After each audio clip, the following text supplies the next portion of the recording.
Episode 132 में हम देखते हैं कि यहाँ तक कि जियांग तियानचेन, जिसने पहले ही ओरिजिनल लॉ ऑफ लाइटनिंग की पहचान प्राप्त कर ली है, लुओ के प्रति सम्मान दिखाता है। इससे पता चलता है कि लुओ की मूल कानूनों की समझ जियांग तियानचेन से कहीं अधिक है। लुओ इतना शक्तिशाली है कि वह कियानवू यूनिवर्स कंट्री के मिलियन वर्ल्ड मास्टर्स में शीर्ष 3 में गिना जाता है। लेकिन इतनी गहरी समझ होने के बावजूद लुओ अमर क्यों नहीं बन पाया? क्यों उसकी जीवन अवधि धीरे धीरे समाप्त हो रही है? इसके 2 कारण हैं। पहला कारण यह है कि Luo original law of time की समझ में उलझा हुआ है। जैसा कि जियांग तियानचेन ने बताया, लुओ ने ओरिजिनल लॉ ऑफ टाइम को समझने की कोशिश में खुद को विचलित कर लिया। आप शायद यह नहीं जानते होंगे, लेकिन एक वर्ल्ड मास्टर को अमर बनने के लिए केवल एक मूल कानून को पूरी तरह समझने की आवश्यकता होती है। हालांकि अमर बनने के बाद मूल कानूनों की समझ की गति अक्सर वर्ल्ड मास्टर्स की तुलना में धीमी हो जाती है, क्योंकि कानून स्वाभाविक रूप से वर्ल्ड मास्टर्स के लिए अधिक सुलभ होते हैं। इसका मतलब है कि वर्ल्ड मास्टर चाहे जो भी रास्ता चुने, वह किसी भी मूल कानून में अंतर्दृष्टि प्राप्त कर सकता है। इसी कारण कुछ महत्वाकांक्षी वर्ल्ड मास्टर्स अमर बनने से कम एक उच्चतर कानून से पहचान प्राप्त करना चाहते हैं। ऐसा करने से वे अमर बनने के बाद भी विभिन्न कानूनों के बीच परस्पर विरोध से बच सकते हैं, जिससे उनकी समझ और भी सरल हो जाती है। फिर भी यदि कोई अमर नहीं बना है तो उसकी जीवन अवधि सीमित होती है और मूल कानूनों को समझना अत्यंत चुनौतीपूर्ण होता है। करीब समझना इसका मतलब यह नहीं होता कि उन्होंने इसे पूरी तरह से मास्टर कर लिया है, जो कि अमर बनने के लिए आवश्यक है। यही कारण है कि कियानवू यूनिवर्स कंट्री में 1 मिलियन वर्ल्ड मास्टर्स होने के बावजूद केवल लगभग 10,000 अमर हैं। इन 10,000 अमरों को इकट्ठा होने में अनगिनत युग लग गए हैं। ज्यादातर वर्ल्ड मास्टर्स का सामना इस दुविधा से होता है कि वे अमर बनने से पहले ही मर जाते हैं। अमर बनने की कठिनाई बहुत अधिक है, इसलिए कई वर्ल्ड मास्टर्स को सलाह दी जाती है कि वे एक ही कानून को पूरी तरह समझने पर ध्यान केंद्रित करें, क्योंकि अमर बनने के बाद भी उनके पास आगे बढ़ने के अवसर होते हैं। हालांकि जो लोग बहुत जल्दी महत्वाकांक्षा का पीछा करते हैं, चाहे वे वर्ल्ड मास्टर्स के रूप में कितने भी शक्तिशाली क्यों न हो, अगर वे अमर बनने में असफल रहते हैं तो वे मौत के खतरे से बच नहीं सकते। आप सोच सकते हैं कि जब योद्धाओं को इसके परिणामों का पता होता है, तब भी वे अपनी एकाग्रता को विभाजित क्यों करते हैं? कारण यह है कि यदि कोई वर्ल्ड मास्टर अमर बनने से कम 2 कानूनों से पहचान प्राप्त कर लेता है, तो वह अमर बनने पर एक मर्किस अमर या यहाँ तक कि एक किंग अमर का स्तर प्राप्त कर सकता है। यह स्पष्ट करना आवश्यक है कि केवल वे योद्धा जो मर्किस अमर के स्तर तक पहुँचते हैं, वास्तव में अजेय होते हैं। इस चरण में उनकी आत्मा की छाप उनके शरीर की हर कोशिका में मिल जाती है। यहाँ तक कि अगर उनका शरीर धूल में बदल जाए तो भी अगर एक कोशिका बची रहती है तो वे पुनः उत्पन्न हो सकते हैं। इससे एक मर्किस अमर या उससे ऊपर के स्तर के योद्धा को मारना अत्यधिक कठिन हो जाता है। क्या आपको वह नीलामी दृश्य याद है जहां एक अमर ने अपने पूरे स्टार डोमेन को बेच दिया था, उससे पहले कि वह एक ब्रह्मांडीय गुप्त क्षेत्र में जाता? आप सोच सकते हैं कि एक लंबे जीवन वाले अमर योद्धा इतने मूल्यवान क्षेत्र को छोड़कर किसी खतरनाक स्थान में जाने का जोखिम क्यों उठाएगा? हो सकता है कि वे अपने एकरस जीवन से थक चुके हों और उन्हें रोमांच और नई चुनौतियों की लालसा हो। लेकिन एक योद्धा के लिए सबसे महत्वपूर्ण प्रेरणा अपने सीमाओं को तोड़ने और उच्चतर क्षेत्रों तक पहुंचने की इच्छा है। यह हमें दूसरे मुख्य कारण की ओर ले जाता है। दूसरा कारण यह है कि लुओ शायद किसी ब्रह्मांडीय गुप्त क्षेत्र में फंसा हुआ था। उपन्यास में खुलासा किया गया है कि लुओ ने ओरिजिनल लॉ ऑफ लाइट को पूरी तरह समझने पर ध्यान केंद्रित करने का निर्णय लिया और ओरिजिनल लॉ ऑफ टाइम को समझने की कोशिश को छोड़ दिया, लेकिन इसके बाद उसे अनपेक्षित रूप से 800,000 सालों तक फंसा हुआ पाया गया। हालांकि उपन्यास में यह स्पष्ट नहीं किया गया कि वह क्यों फंसा हुआ था। यह संभव है कि वह एक गुप्त क्षेत्र में फंस गया था जिसने उसकी साधना में बाधा डाली। विशाल ब्रह्मांड में अनगिनत गुप्त क्षेत्र हैं, जिनमें से कुछ स्वाभाविक रूप से ब्रह्मांड की शुरुआत के समय बने थे और कुछ मानव निर्मित हैं। ये गुप्त क्षेत्र बहुत भिन्न होते हैं। कुछ साधना के लिए आदर्श होते हैं, कुछ में मूल्यवान संसाधन होते हैं, कुछ में अद्वितीय जीवन रूप होते हैं और कुछ में दुर्लभ पौधे होते हैं। इन गुप्त क्षेत्रों का उपयोग अक्सर ब्रह्मांड के सबसे शक्तिशाली प्राणियों या संगठनों द्वारा किया जाता है, जैसे कि वर्चुअल यूनिवर्स कंपनी, जो प्रतिभाओं को तैयार करने या प्रशिक्षण के स्थान के रूप में कार्य करते हैं। हालांकि इन प्रशिक्षण स्थलों में मृत्यु का महत्वपूर्ण जोखिम होता है। आपको यह समझने में मदद करने के लिए कि एक गुप्त क्षेत्र किसी को कैसे फंसा सकता है या उसकी साधना में बाधा डाल सकता है, दुनिया के भीतर दुनिया को एक प्रकार के गुप्त क्षेत्र के रूप में सोचें।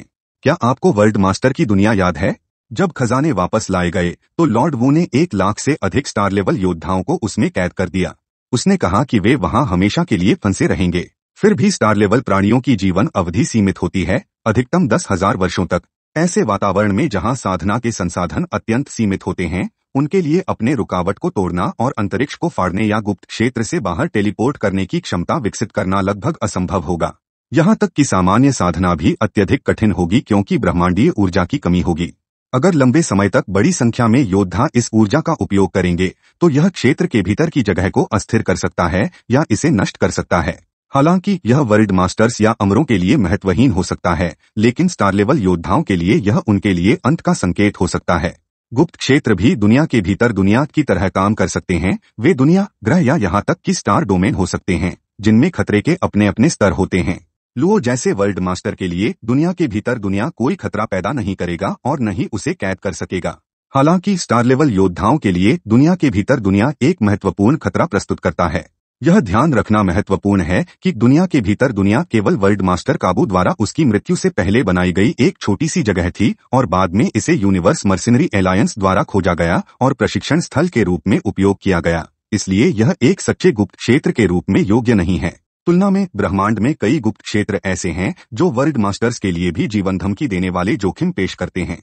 उदाहरण के लिए एब्सोल्यूट बिगिनिंग गुप्त क्षेत्र में डेविल माउंटेन अत्यधिक खतरनाक है।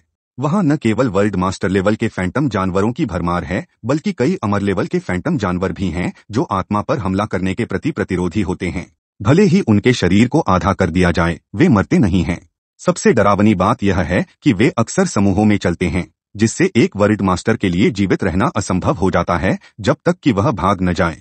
इसके अलावा डेविल माउंटेन में प्राकृतिक खतरे भी हैं, जैसे कि दानवी ध्वनियां, जबकि ये ध्वनियां किसी की इच्छा शक्ति को परिष्कृत करने में मदद कर सकती हैं। अगर योद्धा उन्हें सहन नहीं कर पाता है तो वह बेहोश हो सकता है, आत्मा को नुकसान पहुंच सकता है या यहाँ तक कि उसकी इच्छा शक्ति टूटकर उसकी मौत हो सकती है।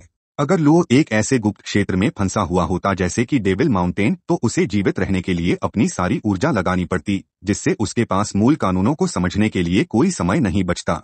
आप सोच सकते हैं कि इतने खतरों के बावजूद इतने सारे योद्धा गुप्त क्षेत्रों में स्वेच्छा से क्यों जाते हैं।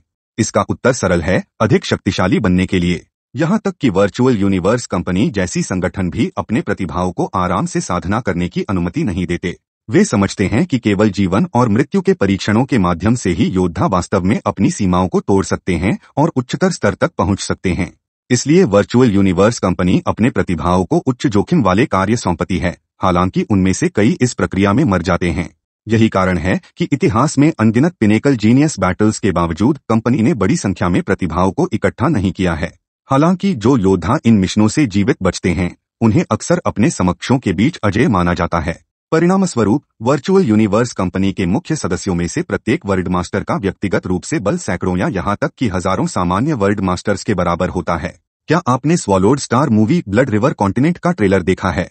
ब्लड रिवर कॉन्टिनेंट भी एब्सोल्यूट बिगिनिंग गुप्त क्षेत्र में स्थित है। हालांकि यह डेविल माउंटेन जितना खतरनाक नहीं है, क्योंकि इसमें फैंटम जानवरों की भीड़ या दानवी ध्वनियों जैसे प्राकृतिक हमले नहीं होते, लेकिन इसमें कई इंसान बसे हुए हैं, जिनमें दर्जनों वर्ल्ड मास्टर्स और कई अमर शामिल हैं। खतरनाक स्थान स्वाभाविक रूप से अद्वितीय लाभ प्रदान करते हैं। उदाहरण के लिए ब्लड रिवर कॉन्टिनेंट पर पाए जाने वाले ब्लड रिवर क्रिस्टल्स योद्धा के शारीरिक शरीर को काफी हद तक मजबूत करते हैं। अमरता तक पहुंचने से पहले प्रत्येक स्तर पर एक आनुवंशिक छलांग होती है। जब योद्धा डोमेन मास्टर से वर्ल्ड मास्टर में बदलते हैं तो वे अपनी अंतिम आनुवंशिक छलांग का अनुभव करते हैं। हालांकि ब्लड रिवर क्रिस्टल्स अतिरिक्त शारीरिक सशक्तिकरण प्रदान कर सकते हैं, जिससे योद्धा और भी मजबूत हो जाते हैं। यह ध्यान देना महत्वपूर्ण है कि जितना अधिक मजबूत शरीर होता है, उतना ही अधिक हमलों में प्रवर्धन प्रभाव होता है। यह प्रवर्धन यहाँ तक कि एक योद्धा को अपने स्तर और रैंक के अन्य योद्धाओं के बीच अजेय बना सकता है, और यहाँ तक कि उसे उच्च रैंक के दुश्मनों को हराने में सक्षम बना सकता है। उच्च मृत्यु दर के बावजूद कई योद्धा इस प्रकार के स्थानों की खोज करने का जोखिम उठाने के लिए तैयार रहते हैं। यहाँ तक कि इस वीडियो के लिए बस इतना ही। इस वीडियो को देखने के लिए धन्यवाद। आपको एक अद्भुत दिन की शुभकामनाएं।